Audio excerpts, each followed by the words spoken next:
Your self-worth is your ceiling. So the stronger your self-worth, the more ambitious you become, the more likely you are to just go for things, because you know, even if I fall flat on my face, fail trying, fail miserably, it might shake my confidence, right? But it's not going to touch my self-worth.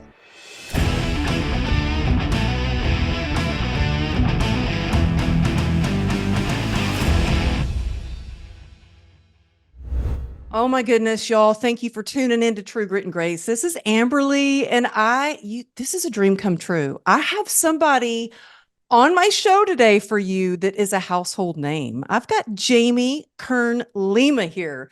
She is a New York Times best-selling author of Believe It. She has a new book coming out that, y'all, it's so good. I'm going to shout this off the rooftops. It's called Worthy: How to Believe You Are Enough and Transform Your Life.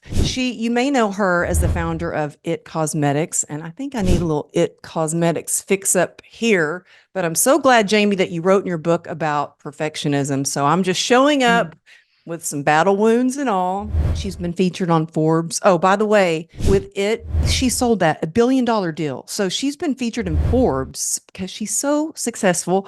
I even have your LA style here. You're on the cover. Oh, you do, Amberly. Oh. I love it. And Jamie, wait. I'm representing today. I've got a Worthy necklace on. Wow. Leah gave that to me. I love it. Oh my goodness. Well, I'm so grateful to be here. Thank you for having me on my True Grit and gosh. Grace. I just love you. I'm so excited. I've been a big fan of yours for so long.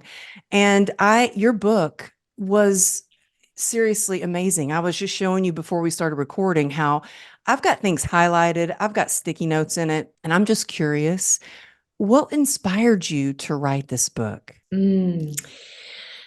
Self-worth. First of all, 80 right now, like as you and I are talking live, right now, 80% of women don't believe they're enough.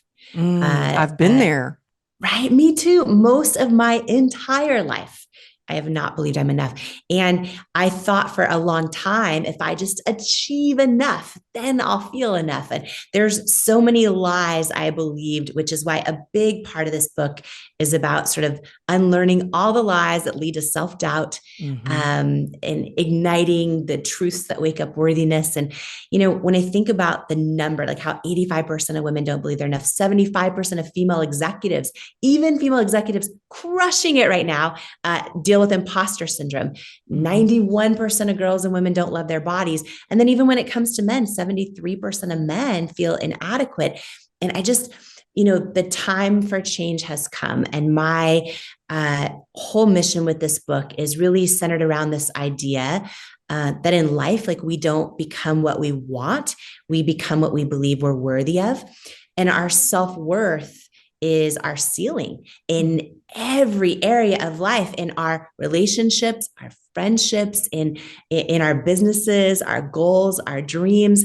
And I talk about this a lot in the book, that how, that we don't soar to the level of our goals and dreams, that we actually stay stuck at the level of our self-worth, because our self-worth is our ceiling, and that we don't rise to what we believe is possible. We fall to what we believe we're worthy of. So when we change our self-worth, when we build our self-worth, it impacts every single area of our lives, of our relationships, of all of it. And when I wrote Believe It, my first book, it was really sort of my story and journey of learning to believe in myself. And Worthy is really the playbook on how you believe in you. It's, there's over 20 tools in there on how to build self-worth, including a huge epiphany that I've only had in my life 3 years ago that has changed everything, which is understanding that while self-confidence is so important that we're building that forever, that self-confidence is very different from self-worth. And if we don't have, you talk about that, because there's a difference. And I love how you break that down about the difference between self-confidence and self-worth. And I'd love for you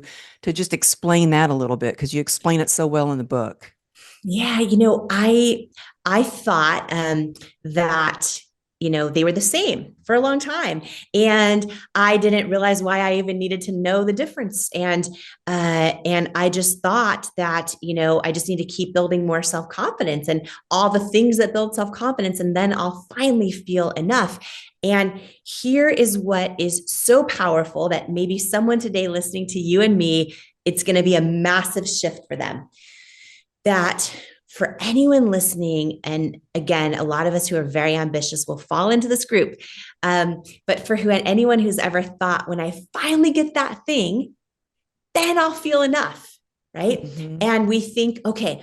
And for some of us, that thing could be getting married or having kids. It could be a certain job title or our business hitting a certain level or a certain number of social media followers or, a dream car or 3 kids or 6-pack abs. Like it could be any of those things. But for a lot of us, we think like, oh, when I finally get that thing, oh my gosh, then my life is going to be good. I'm going to be fulfilled. I'm going to feel enough. I'm going to feel happy. And so we work so hard, so hard, so hard, so hard. And for a lot of us, if we're blessed enough to have actually gotten the thing, that goal, whatever it is, we arrive at it. And we're like, I thought this was going to solve all my problems. And maybe we are happy for a month or a year or a week or a few hours. Mm-hmm. But before we know it, we're back to that feeling of like something's missing. Mm-hmm. I still don't feel enough. And so we think we solve that by like, oh, I just got to achieve more and go harder and harder and harder. And it is a perpetual destination to never feeling enough, because in the pursuit of all those things, our goals, our contribution to the world, our ambitions, those are all really important. But all of them build self-confidence. None of them build self-worth. And so many of us will strive our whole lives building self-confidence. But underneath it all, if we do not believe we are enough exactly as we are, not as we achieve, not as our greatest successes, and similarly, not as our past mistakes or failures, if we don't understand the difference between self-confidence and self-worth, and we don't learn to believe we are fully worthy exactly as we are, we will either stay stuck, we will sabotage things, or we will actually achieve them, but perpetually feel unfulfilled. And so most of my entire life, like I just thought I equated, love with achievement and success with achievement and all of the things and external recognition and celebration. I thought they would finally, enough of those things would make me feel enough. And, I had gotten to a point in my life after a whole lot of years of a whole lot of hard work, where I thought, why does it still feel like something's missing? And there was a moment where my whole life I had dreamed of meeting Oprah, and I actually did. And it was a wild story of how it happened that I share in Worthy, the book. But when I finally did meet her and had lunch with her, at the very end of it, she gave me her cell phone number. And this was the person I had watched as a little girl and dreamed of meeting my entire life. And at the moment I had lunch with her, everything was going incredibly well in my life. I had just sold my company for over $1 billion and was on the Forbes list, and some of the things that you had shared in the start of the conversation. And I had a whole lot of self-confidence. So I was sitting there having lunch with her, so self-confident. But what I didn't realize was underneath it all, I didn't have self-worth. I didn't believe I was enough just as who I am. And what happened was she gave me her cell phone number, and I left that day. And I did not call her for 4 years. Wow. So Oprah gave you her cell phone number. I mean, I watched Oprah as a little girl too. And that was always like, oh my God, I would love to meet Oprah. And she gave you her cell phone number. And what gave you the courage and the self-worth, the feeling that you're worthy enough to finally call her? After 4 years, right? Well, here's what I realized because in that 4-year window, I told myself stories like, oh, I'm not calling her because I just don't have the perfect thing to say, or everyone wants something from her. I'm going to prove I don't need any, I tell myself stories. And one day, 4 years later, I realized the real reason that I didn't call her was because deep down inside, even though I was very confident on the outside, I didn't believe I was worthy of being her friend. And here's what I know is that when I turn down, and this is for every one of us, when we turn down the volume on our doubting mind and our thoughts that tell us lies all day long that we are not enough, and tune into our soul and our knowing and our truth, whether it's through prayer or meditation.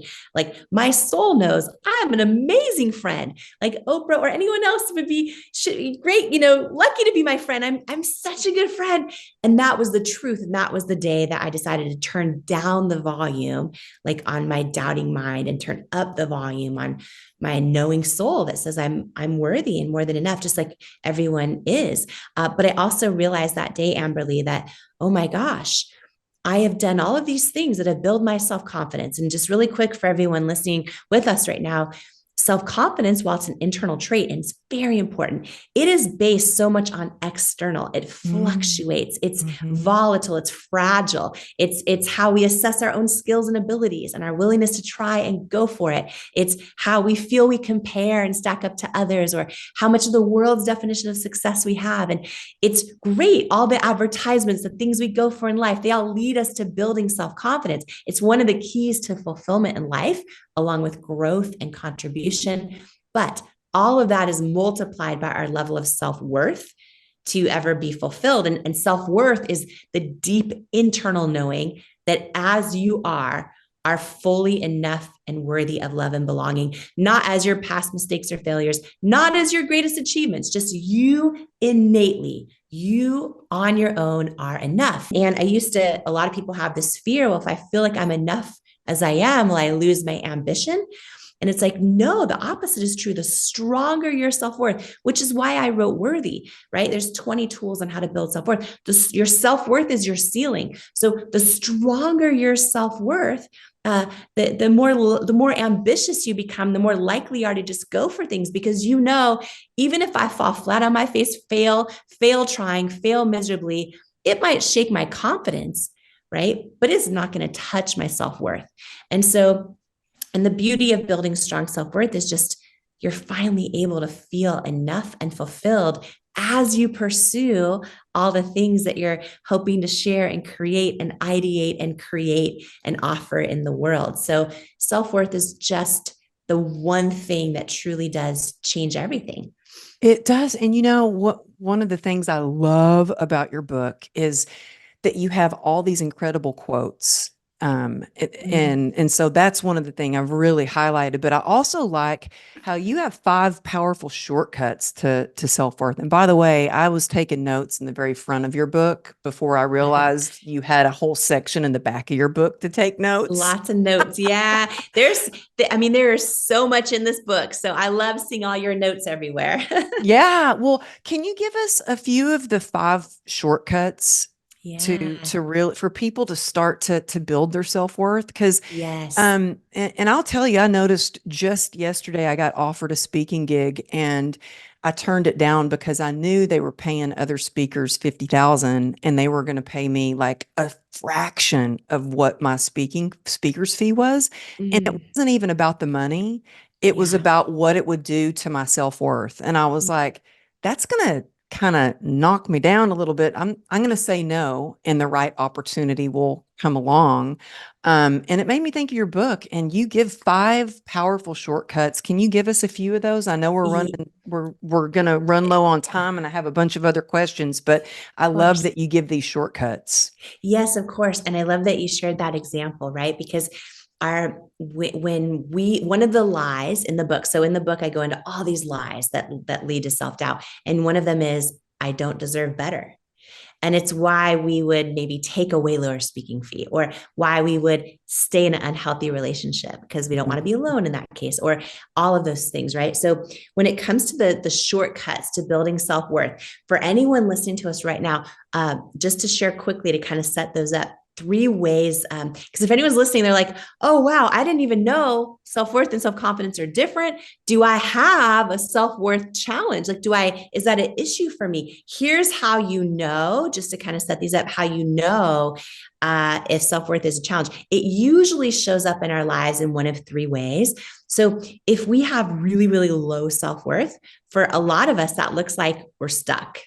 We're stuck and we don't know why. And we think, oh, I just need to get more experience. I need to get more skills and abilities, all the things that build confidence. But what we don't realize is a lot of times we're stuck because we actually deep down inside don't believe we're worthy of going after the thing.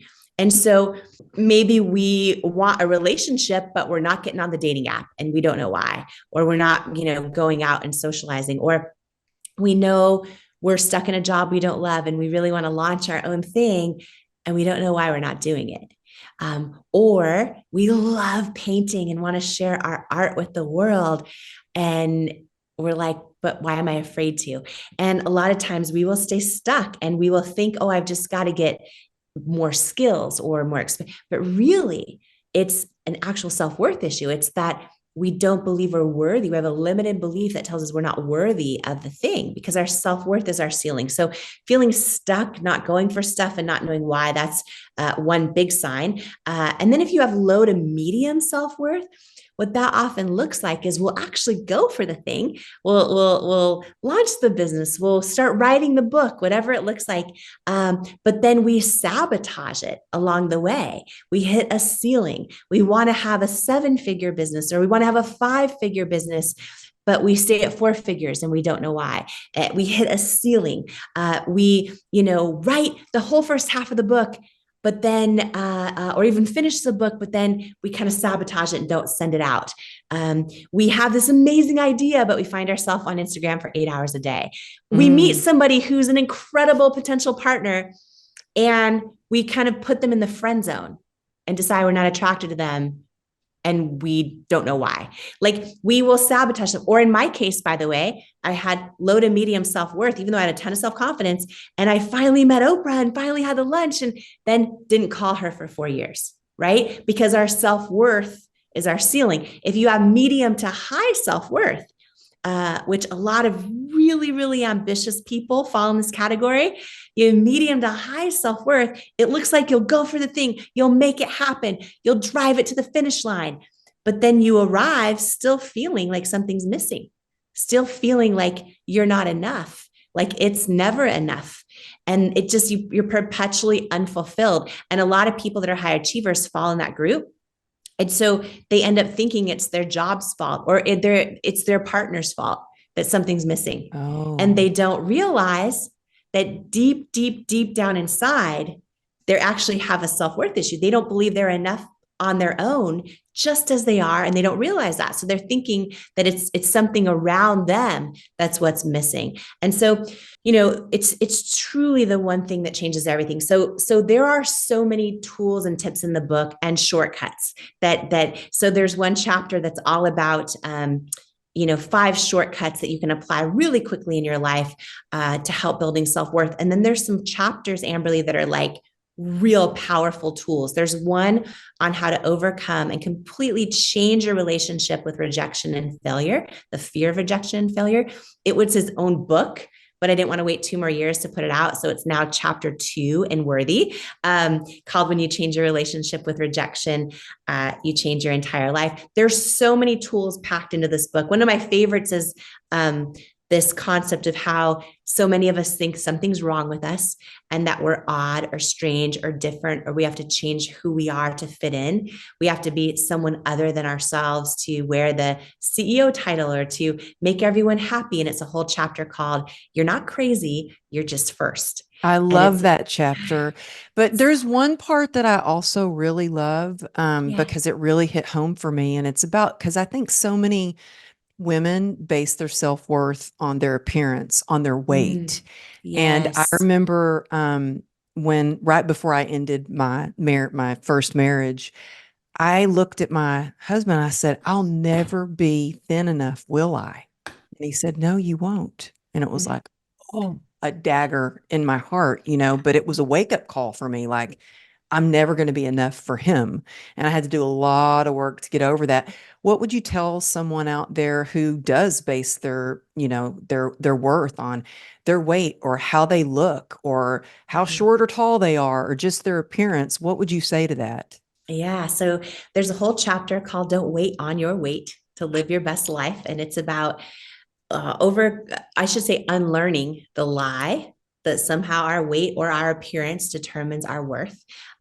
What I want to say about what you just shared quickly, every one of us, whether it is your ex-husband or anyone else, we can only love another human being only have the depth of love and connection with another human being as the depth of love and connection we have for ourselves. And when people have an underlying self-worth issue, and 73% of men do, when we have an underlying self-worth issue and we don't truly love ourselves as who we are, it's the limit and the depth of love we can then love someone else.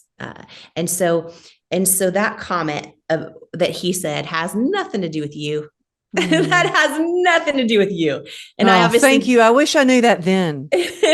I don't know him, but I can tell you with certainty that comment has nothing to do with you. What does have to do with you and each and every one of us is that is also true for us. That the depth of a love that we an appreciation and worth that we have within ourselves, that is the limit of the depth of love we can have for anyone else. And a lot of us think, oh, no, I'm actually really good at loving my kids and please and taking care of everyone else. But what we don't realize, and we think, oh, if I have self-love, I'm selfish. It's like, oh no, the amount and depth of love and connection that you truly have for yourself, that is the example that you give to everyone else, but it's also the depth of true, authentic connection you can have with them. And so this book really is about unlearning all of these lies that lead to us feeling unworthy. One of those in the book is that our weight determines our worth, and this lie that that I need to wait on my weight or appearance or the weight of someone else's expectations in order to live my best life, in order to be worthy. And it is staggering when you look at the numbers. From 89% of girls and women to 91%. You look at the different studies out there of girls and women that will opt out of meaningful activities in their life, literally miss out on their own life, not show up to the party, not go to the event, not be in the photo, not get on the dating app, not go out for coffee, etc., not put on the swimsuit, when they think that somehow the way they look determines their worth.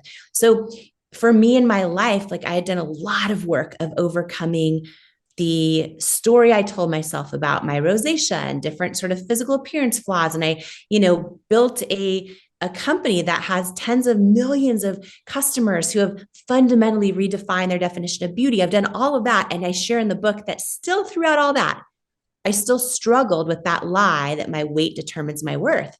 And for many years, I didn't put on a swimsuit. I was leading a company, the $1 billion business, inspiring tens of millions of women to embrace who they are. And I was doing that in every area of my life, except I was still believe this lie that somehow my weight impacted my worth. And it was one moment, Amberly, because as human beings, I know you know this so well, that we are wired to avoid pain at all costs, and for so many of us, we associate the pain of judgment or of all the things, and so we'll just not put on the swimsuit, we'll not do the thing.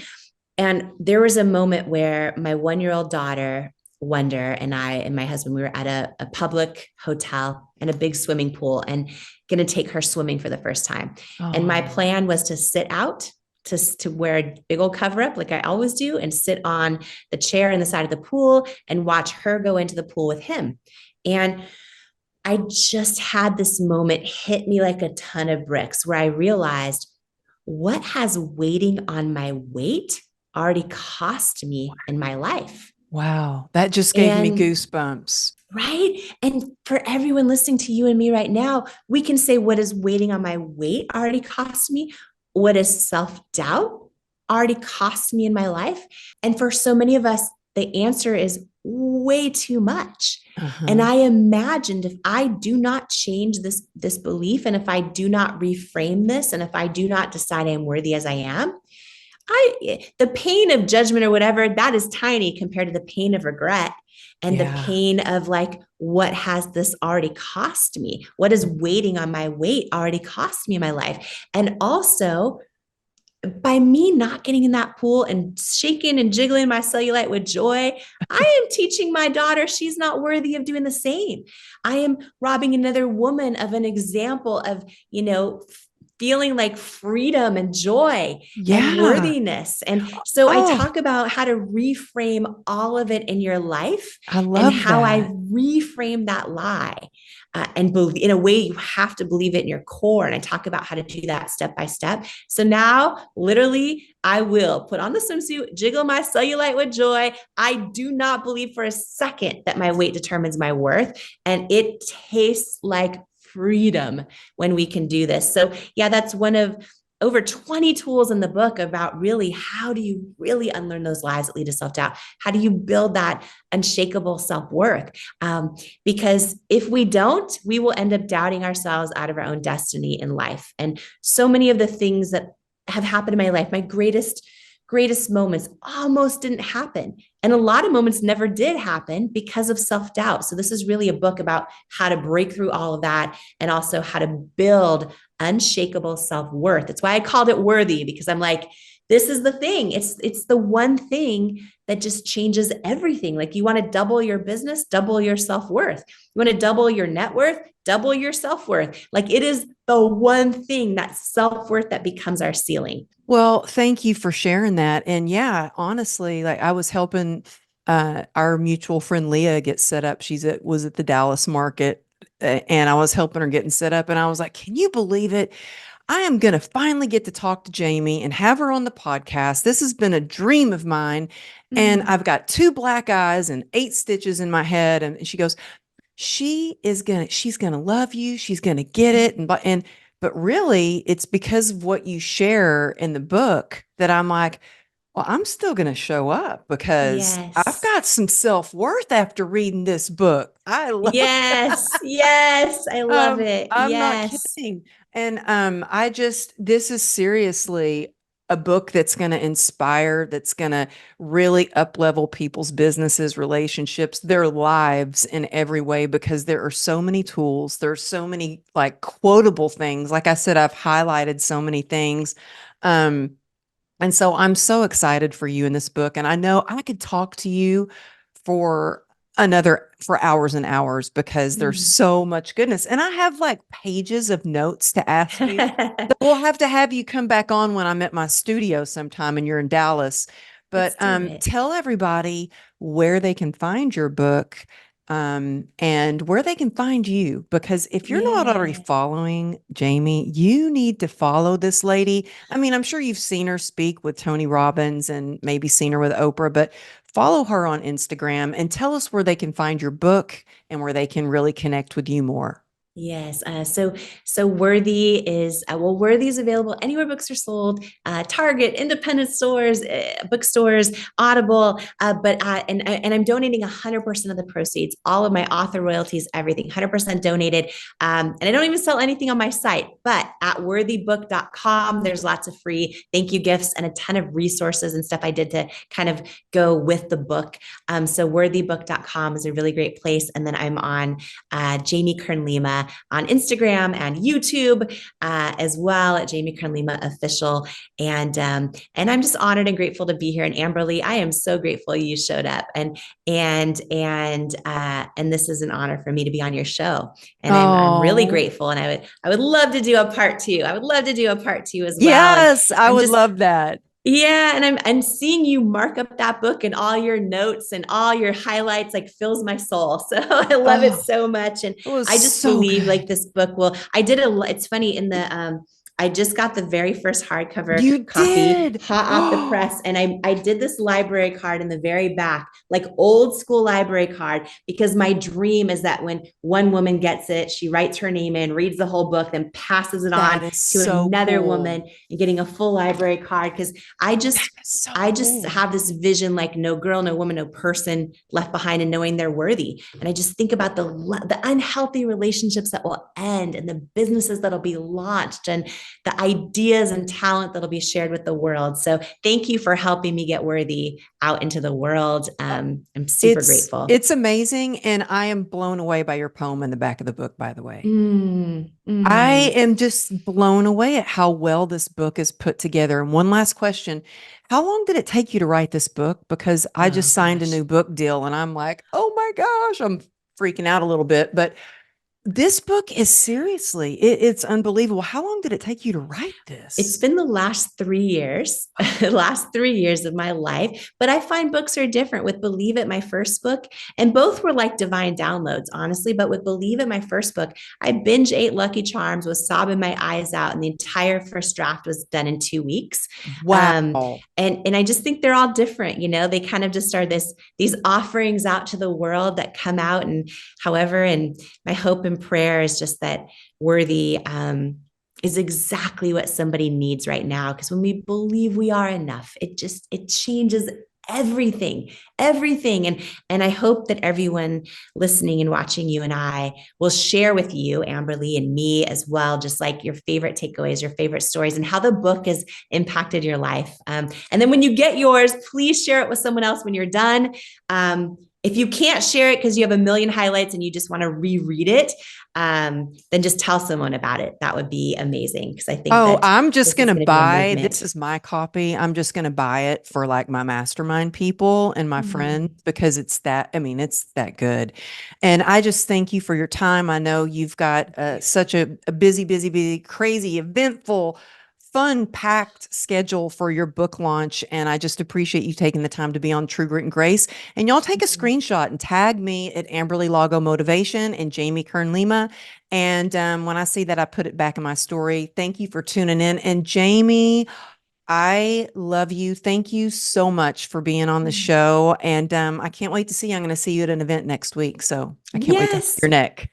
Okay. Me too. Me too. I Okay. cannot wait. Thank And you. thank you so Thank much. you. Okay. Bye.